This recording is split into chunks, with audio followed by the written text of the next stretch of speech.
habitantes dormían plácidamente, sin que nada los perturbara. Ni el ruido de los escasos trenes que cruzaban la vía, ni los ladridos esporádicos de los perros callejeros, ni la enorme luna llena que brillaba aquella noche con especial intensidad. Nadie oyó el chirrido metálico ni el sonido sordo que retumbaba en las afueras, en el cementerio. Si alguien lo hubiera visto, quizás habría perdido la cordura. Junto a una tumba reciente, dos hombres trabajaban sin descanso, apartando la tierra con ritmo constante y decidido. Nadie los veía. Solo la inmensa luna los observaba desde lo alto, como si lo hiciera con cierta curiosidad. Aunque, en realidad, había alguien más. Sentada en un pequeño banco cercano, una mujer miraba fijamente cómo los dos hombres cavaban. «Señora, ¿aún no se lo ha pensado mejor?», preguntó uno de los cavadores, secándose el sudor de la frente. «Quizá no deberíamos molestar a los muertos». «No me lo he pensado mejor», respondió ella con firmeza. «Sigan cavando, ya les he pagado». «No lo entiendo», intervino el otro. «¿Qué pretende? ¿Ver el ataúd? ¿Y después? Usted no va a llevárselo». «No necesito llevármelo», contestó la mujer con voz más calmada. «Solo quiero ver a mi hijo, comprobar que está ahí. Después pueden volver a taparlo». «Qué cosa más rara», murmuró el segundo hombre, esbozando una sonrisa. «¿Qué espera encontrar? Hace un mes que está enterrado, según la lápida». «Un mes, no un año», respondió ella. «Aún así, lo reconoceré. Es mi hijo».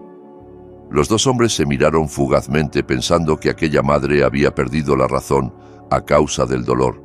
Pero, al fin y al cabo, ¿a ellos qué les importaba? Cavarían, después cubrirían de nuevo la tumba, y la mujer les había pagado generosamente. Continuaron trabajando en silencio, sin más preguntas, mientras la mujer esperaba sentada, recordando. Isabel había tenido a su hijo ya entrada en los 40. Durante años intentaron con su marido tener descendencia, pero fue en vano. Al final, su esposo la dejó por una mujer más joven, con la que enseguida tuvo 2 hijas. Isabel siguió su vida en solitario.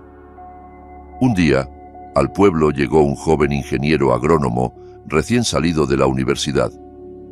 Isabel, que trabajaba en la contabilidad de la cooperativa, lo veía a menudo cuando él acudía al despacho del presidente. Poco a poco notó cómo aquel muchacho, Sergio, la miraba cada vez con mayor frecuencia, hasta que un día la llevó a casa en el coche de la cooperativa. Isabel, sin saber muy bien por qué, lo invitó a pasar. Aquella noche ocurrió algo que la desbordó por completo. Por la mañana, al despertar, comprendió el disparate que había cometido. Ella, con más de 40 años, había estado con un chico de 24. Podría ser su madre. Aunque físicamente Isabel estaba muy bien conservada, seguía siendo impropio. Además, en el pueblo todo se sabe y pronto sería objeto de burlas. Se lo dijo a Sergio, pero él se encogió de hombros, como restándole importancia. Desde ese momento, el interés de él se apagó. Había conseguido lo que quería. Isabel, durante una semana, se lamentó de su torpeza, sofocó el inicio de un amor que apenas había nacido, y con el tiempo, fingió que aquello nunca ocurrió. Sergio actuaba igual, como si nada hubiera pasado, y al menos tuvo la decencia de no ir contando nada. Lo ocurrido quedó atrás, hasta que Isabel descubrió que estaba embarazada. Al borde de la locura, se debatía entre la alegría, el miedo y la vergüenza. A su edad, embarazada de un chaval. Después de 15 años de matrimonio sin hijos, cuando los médicos le aseguraban que no podría concebir, ahora sí lo estaba. El médico fue claro: no le aconsejo seguir adelante. A su edad, el riesgo es elevado. No sabemos cómo podría afectar al bebé. «Lo voy a tener», respondió Isabel con firmeza.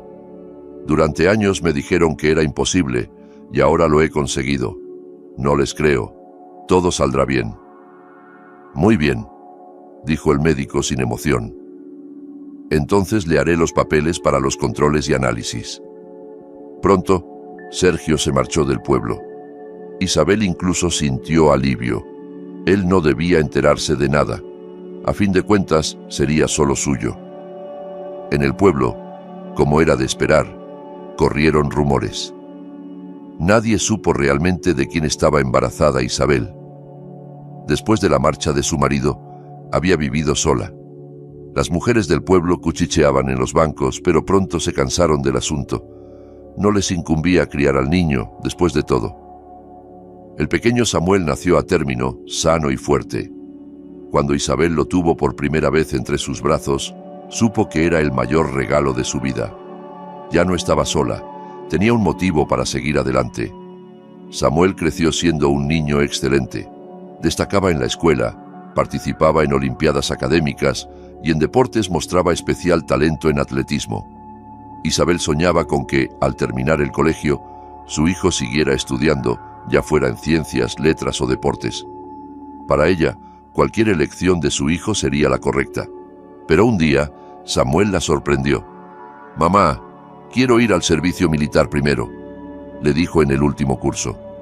«Después estudiaré ingeniería».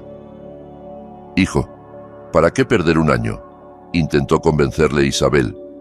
«Podrías ingresar ya en la universidad y pedir la prórroga». «Sí, pero después me llamarán a revisión todos los años».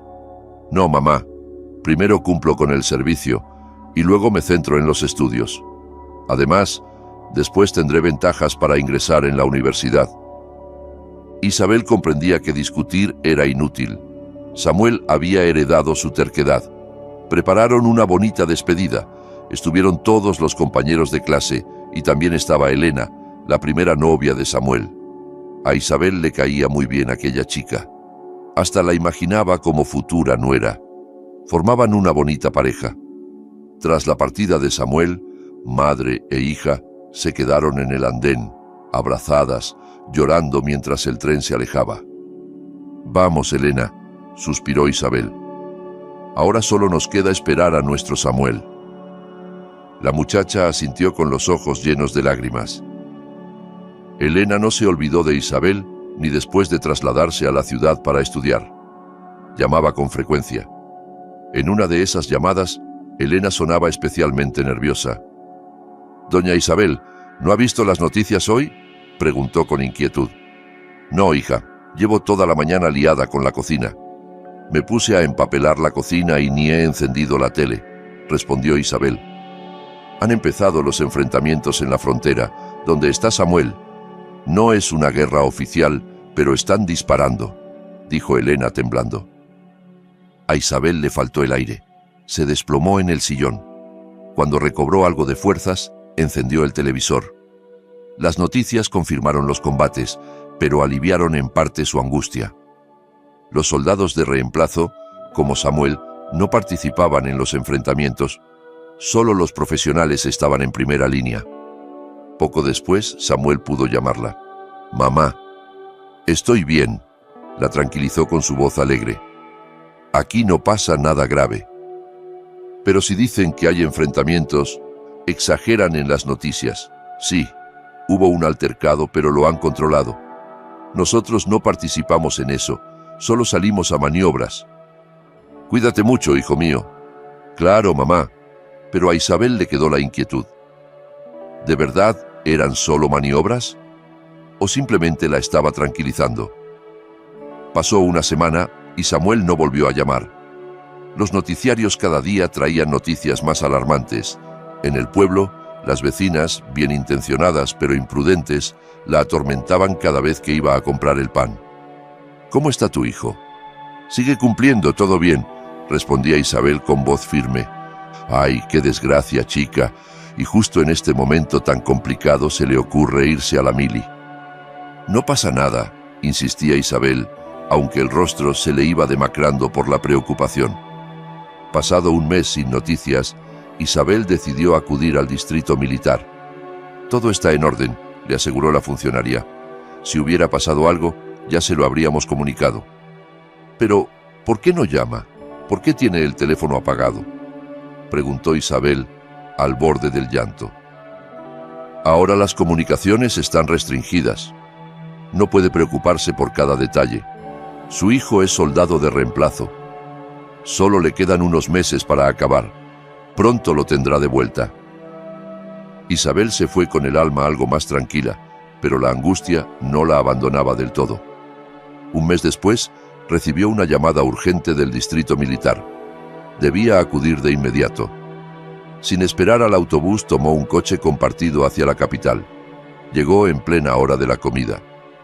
Los despachos estaban cerrados, solo una joven en recepción. «Espere, el comandante regresará pronto». «¿Ha pasado algo?», preguntó desesperada. «No lo sé», dijo la joven bajando la mirada. Al poco, el comandante llegó, cansado. Isabel, nerviosa, había salido a la calle para tomar aire fresco. «Acompáñeme», le dijo él, abriendo la puerta del despacho. Una vez dentro, Isabel escuchó las palabras que tanto temía. «Señora Isabel, su hijo ha fallecido». «¿Cómo que ha fallecido?», susurró Isabel con la voz quebrada.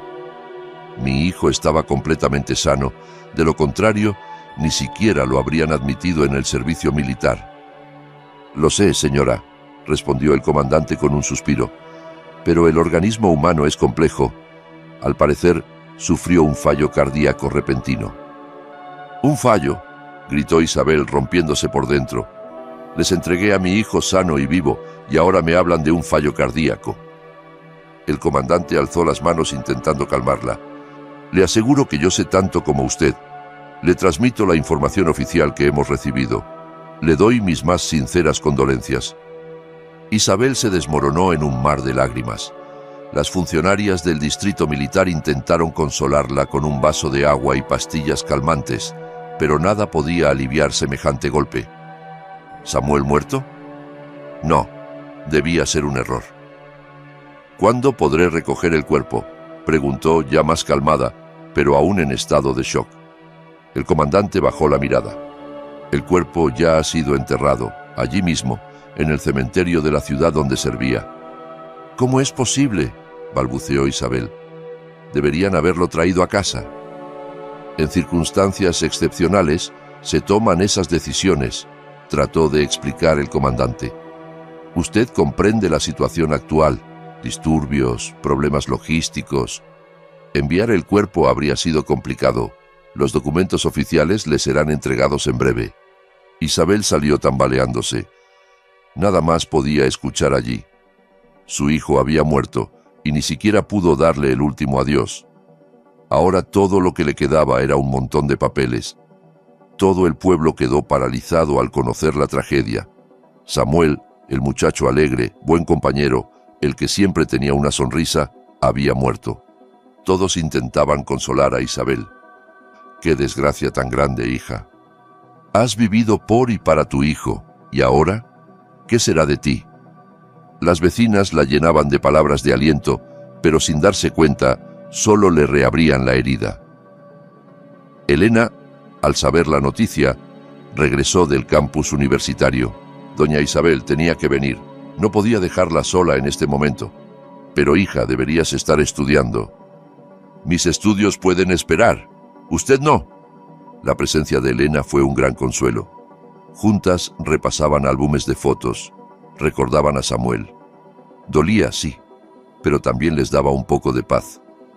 Un día, mientras charlaban en casa, llamaron a la puerta. Era un mensajero con los documentos oficiales. Isabel apenas los miró antes de dejarlos en la mesa. Le faltaban las fuerzas para leerlos. Se retiró a descansar, pero Elena sí los revisó. De repente exclamó: «Doña Isabel, ¿qué pasa?», preguntó ella, incorporándose en la cama. «¿No le dijeron que Samuel murió de un infarto?». «Sí», susurró Isabel. «Así me lo dijeron. Ojalá se me hubiera parado el corazón a mí en su lugar».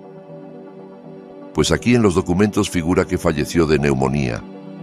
Isabel se levantó de un salto y tomó los papeles. Allí, en efecto, estaba escrito: «Causa de fallecimiento, neumonía bilateral». «Habrá sido un error más del distrito militar», murmuró ella abatida. «No lo sé», dijo Elena, pensativa. «Pero esto no cuadra. Deberíamos ir al lugar donde lo enterraron. Allí pueden aclarar las cosas». «Sí, lo he pensado. admitió Isabel. Pero me dijeron que no es conveniente por ahora, que cuando todo se tranquilice podré llevarme el cuerpo. Quiero repatriar a mi hijo, pero me advierten que una exhumación es un proceso complicado. ¿Y qué más da lo complicado?, protestó Elena. Hay que aclarar cómo y de qué murió realmente. Debemos solicitar la exhumación cuanto antes. Si las fechas no coinciden, si la causa de muerte no es la misma, algo no va bien. Decididas, viajaron a la ciudad donde supuestamente Samuel había sido enterrado. Pero en el cuartel les cerraron las puertas. No vamos a autorizar ninguna exhumación, dijeron los oficiales.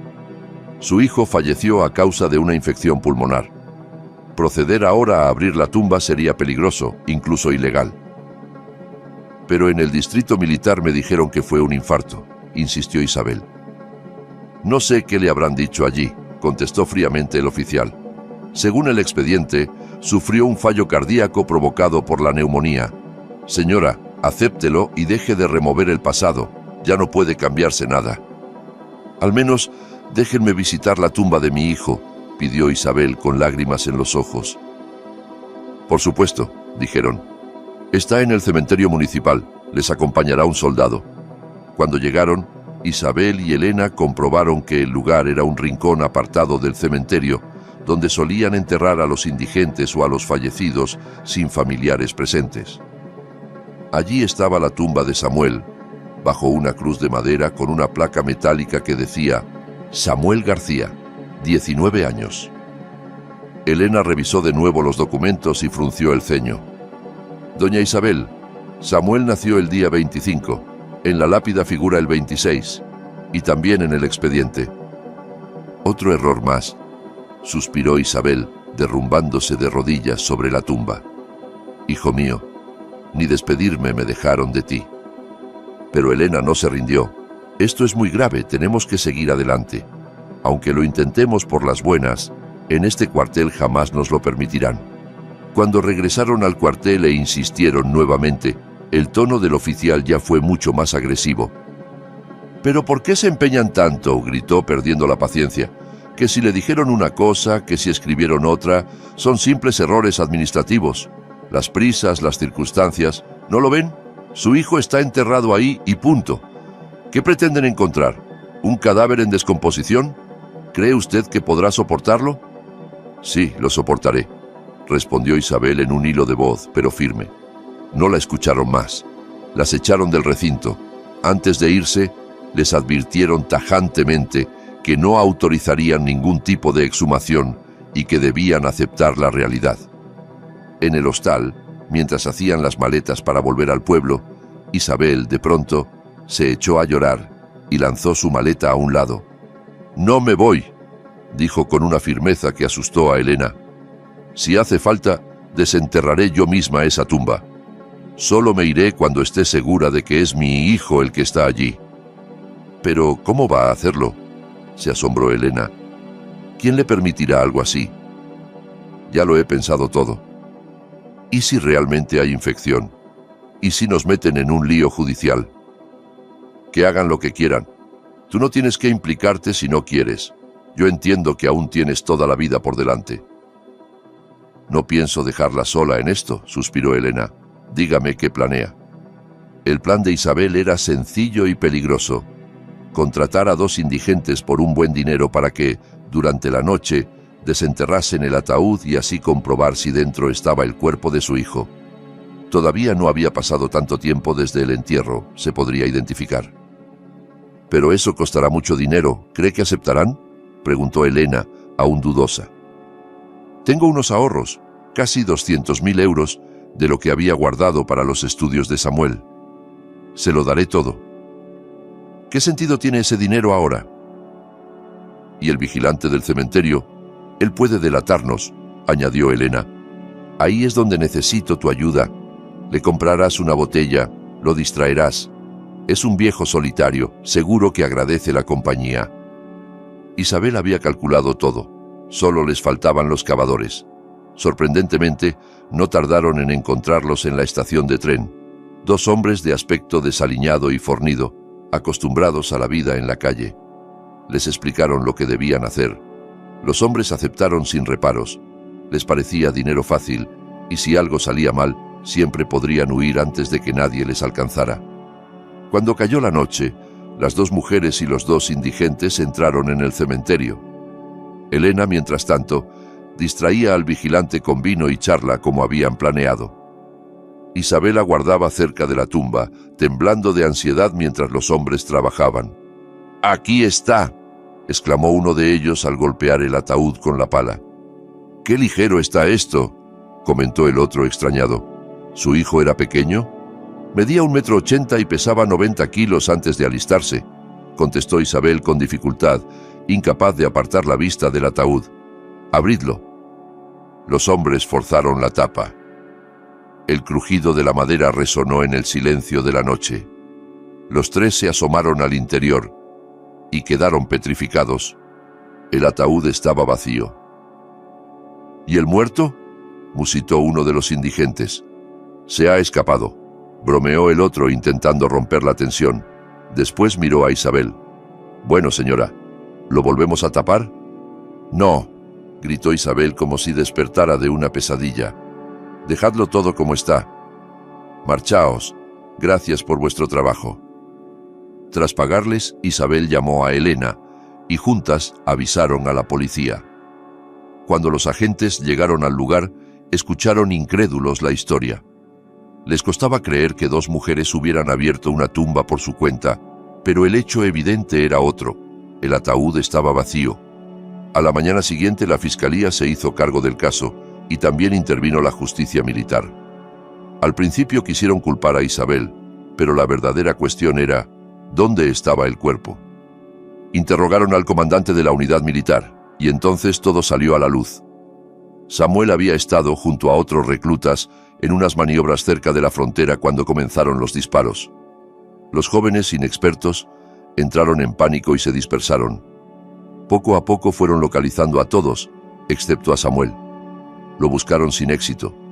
Posiblemente había muerto, quizás sepultado en alguna de las múltiples explosiones.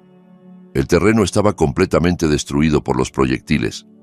Para no tener que rendir cuentas ante las autoridades superiores y las familias, el mando de la unidad decidió darlo oficialmente por fallecido a causa de enfermedad. Total, al muchacho no podían devolverle la vida. Pensaron que la madre aceptaría la historia sin más. No contaban con que Isabel lucharía hasta el final. Pasaron los meses. Isabel y Elena regresaron a su pueblo, aunque nada era como antes. En la unidad militar cayeron varias cabezas. El comandante y otros oficiales fueron procesados por ocultación de información y falsificación de documentos. Pero a Isabel todo eso le daba igual. ¿Qué importaba ya? Su hijo no tenía ni siquiera una tumba donde llorarlo. ¿Dónde estaría su cuerpo? ¿Dónde descansaba su Samuel? El dolor la consumía. En poco tiempo, Isabel encaneció por completo. Elena también sufrió mucho. Hasta el final había querido creer que todo era un error, que Samuel seguía vivo en algún lugar, herido o confundido. Ahora sabían la verdad, o al menos parte de ella.